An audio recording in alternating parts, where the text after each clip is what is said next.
사도신경으로 신앙 고백하시겠습니다. 전능하사 천지를 만드신 하나님 아버지를 내가 믿사오며 그 외아들 우리 주 예수 그리스도를 믿사오니 이는 성령으로 잉태하사 동정녀 마리아에게 나시고 본디오 빌라도에게 고난을 받으사 십자가에 못 박혀 죽으시고 장사한 지 사흘 만에 죽은 자 가운데서 다시 살아나시며 하늘에 오르사 전능하신 하나님 우편에 앉아 계시다가 저희로서 산 자와 죽은 자를 심판하러 오시리라. 성령을 믿사오며 거룩한 공예와 성도가 서로 교통하는 것과 죄를 사하여 주시는 것과 몸이 다시 사는 것과 영원히 사는 것을 믿사옵나이다. 아멘. 찬송가 50장 함께 찬양하시겠습니다. 찬송가 50장입니다.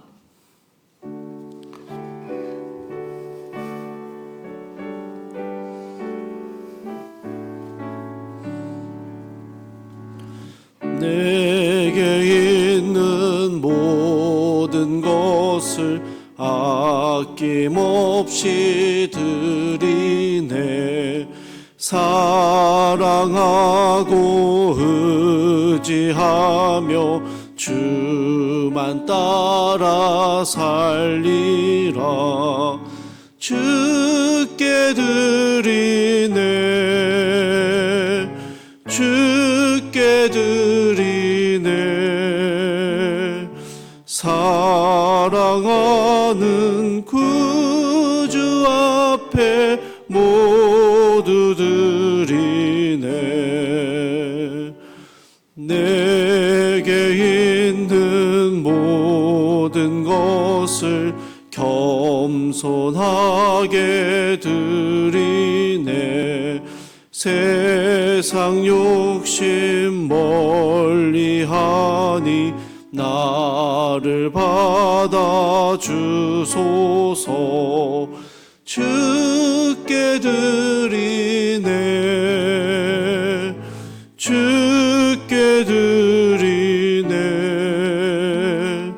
사랑하는 구주 앞에 모두 드리네. 내게 있는 모든 것을 주를 위해 드리네. 주의 성령 충만하게 내게 내려주소서. 주께 드리네. 주께 드리네. 사랑하는 구주 앞에 모두 드리네.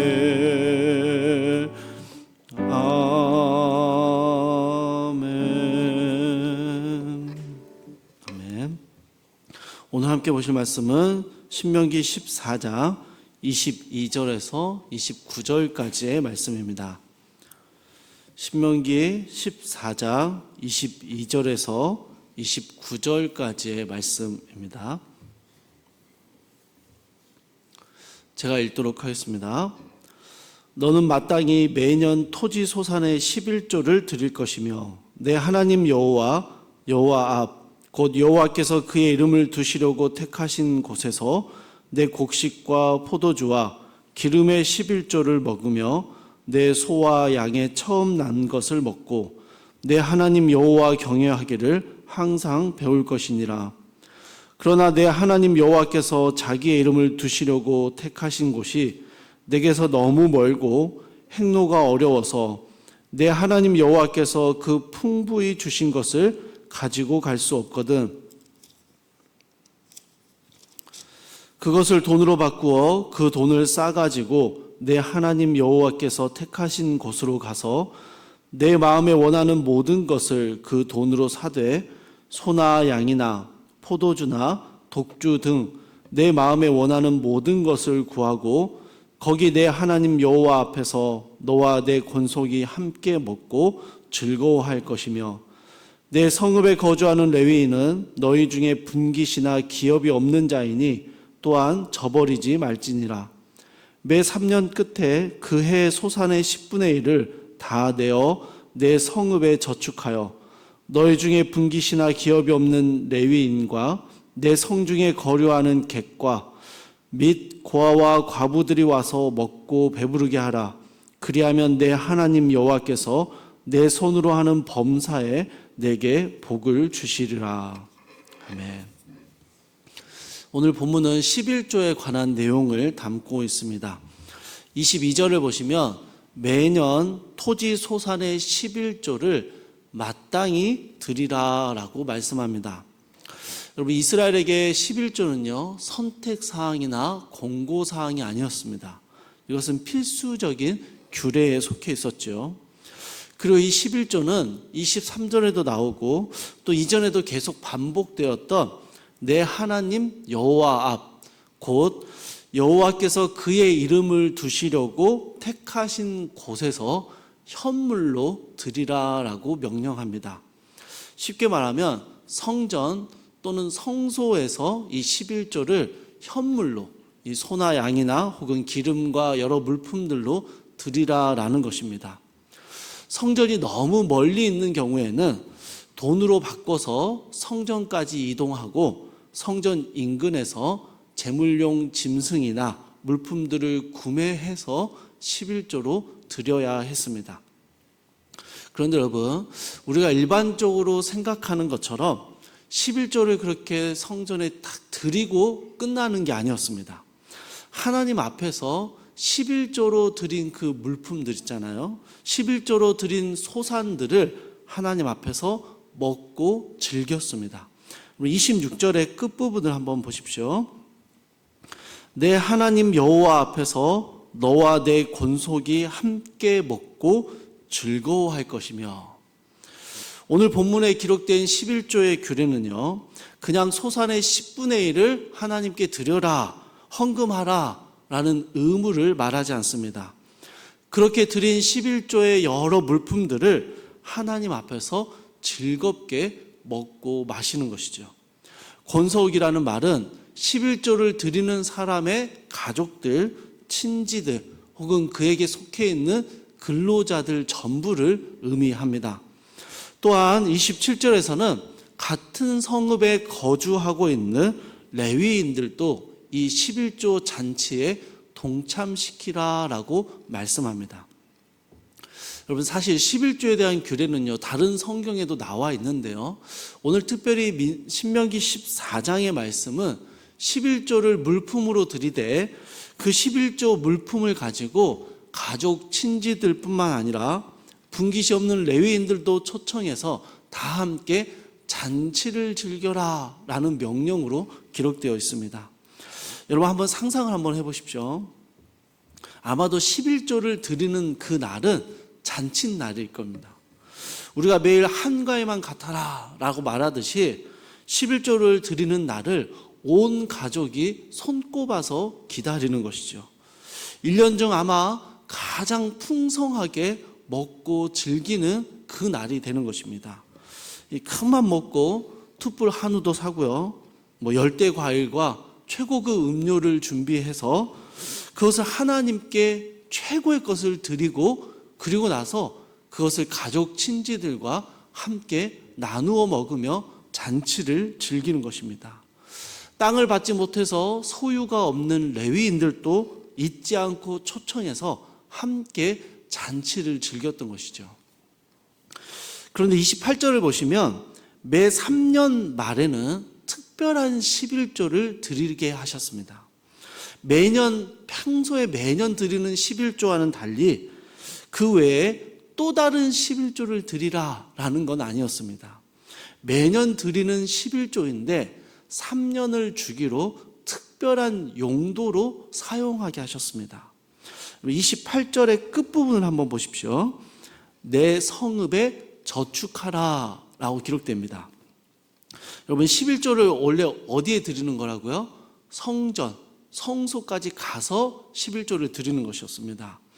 그런데 이 성전이 먼 지방 사람들은 돈으로 바꿔서 성전까지 가져가고 거기서 물품을 사서 직접 드려야 하는 게 11조 규례였습니다. 3년 주기의 11조는요, 성전이 아니라 11조를 드리는 사람이 거주하고 있는 성읍에 저축하는 것이었습니다. 그 성읍에서 드리는 것이었습니다. 성전까지 가지고 오지 말고 자신이 거주하는 지역에서 11조를 드려라 라는 것이었습니다. 여러분 29절 말씀을 한번 보십시오. 너희 중에 분깃이나 기업이 없는 레위인과 내 성중에 거류하는 객과 및 고아와 과부들이 와서 먹고 배부르게 하라.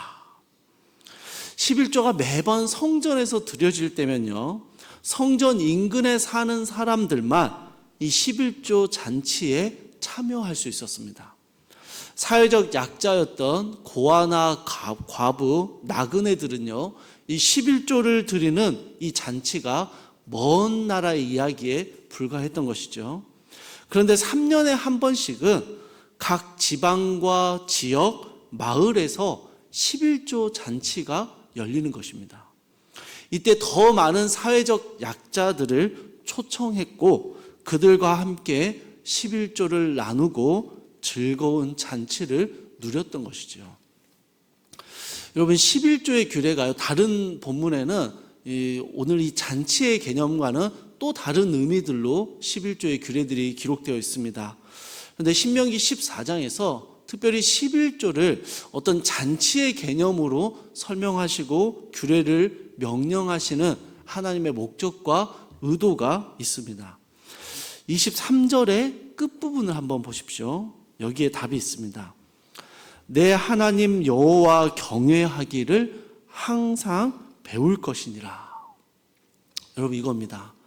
1년 소산의 11조를 가지고 나오면서 그리고 그것들을 가족들과 레위인들과 또 사회적 약자들과 함께 잔치를 벌이면서 이스라엘 사람들이요 끊임없이 기억하는 것이 있었습니다. 우리가 먹고 마시는 이 모든 것들이 하나님께서 주신 것이기에 하나님의 모든 사람들과 그 은혜를 나눈다라는 것이었습니다.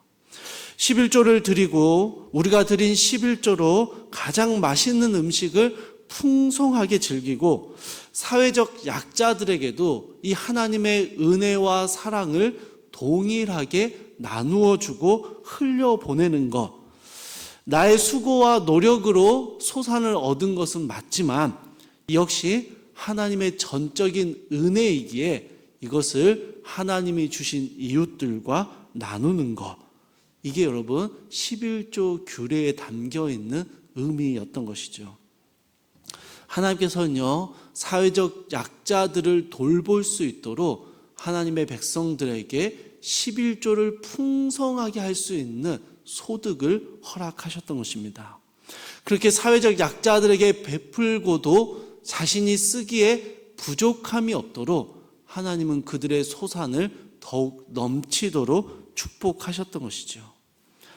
여호와 하나님을 경외하며 그분의 도우심을 따라 살아가며 비록 힘들고 어려운 시간을 지나가고 있는 사람들에게도 하나님께서 당신들을 잊지 않고 계시며 하나님의 돌보심의 은혜가 여전히 흘러가고 있음을 알려주었던 것이죠.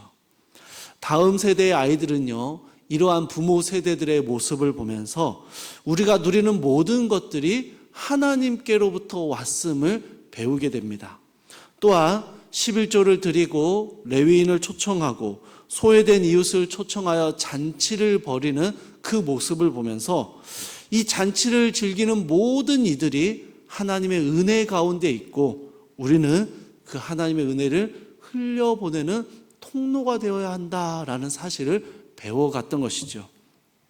여러분 이 모든 것들이요 하나님의 영광을 바라보고 하나님을 경외하는 것을 배워가는 아주 중요한 규례였던 것입니다.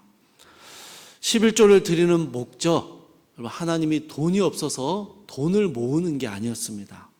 11조를 통해서 하나님의 영광을 드러내고 그 하나님의 은혜가 사회 곳곳에 이 사회적 약자들에게 흘러가게 하는 것, 그래서 그 하나님의 선하심이 모든 사람들에게 드러나게 되는 것, 이게 11조를 명령하시는 하나님의 목적과 의도였다라는 것이죠.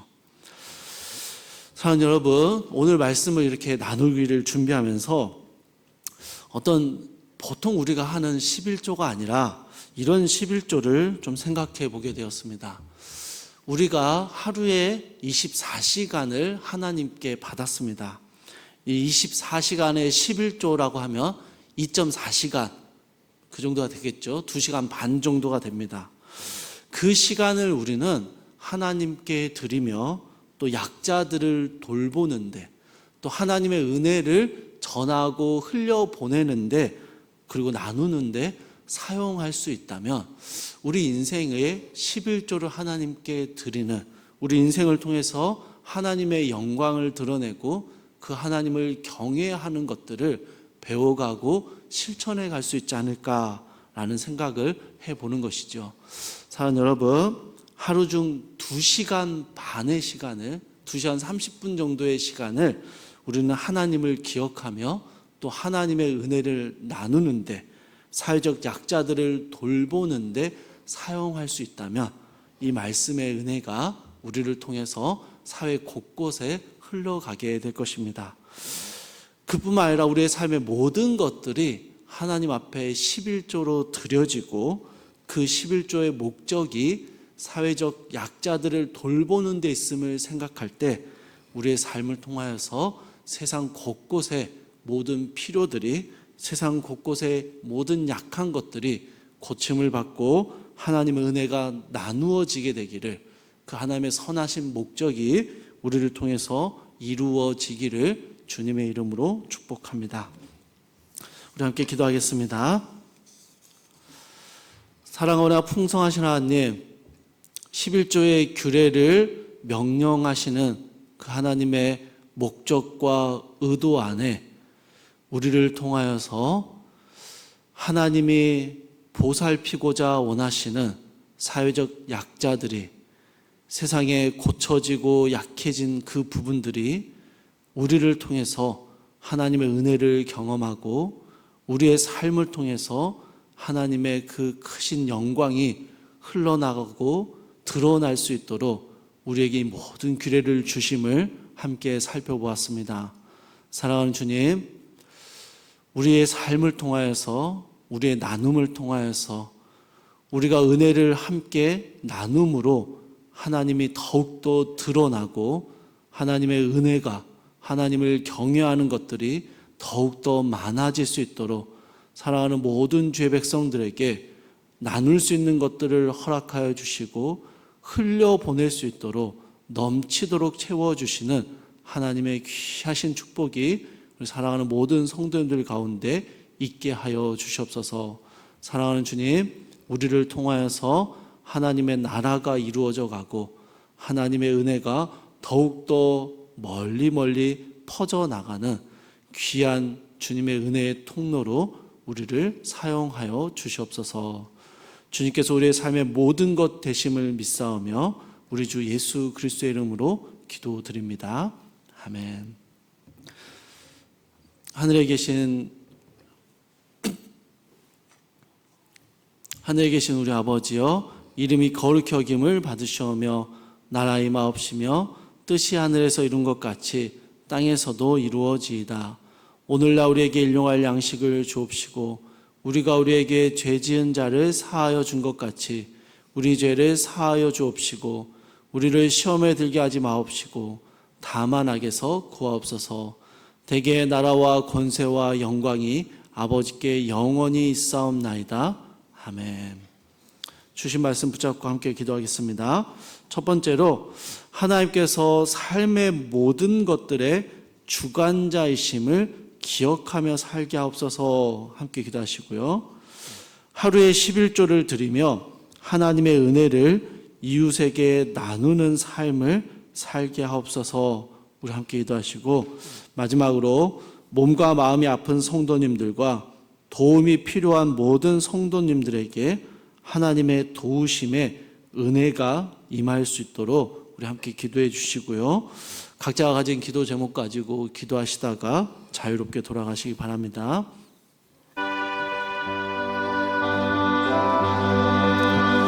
사랑하라 풍성하신 하나님, 우리에게 소산을 주시고 우리에게 소득을 주시는 하나님께서는 그 소득의 10분의 1을 11조를 드리라라고 명령하십니다. 하나님, 세금의 개념도 아니고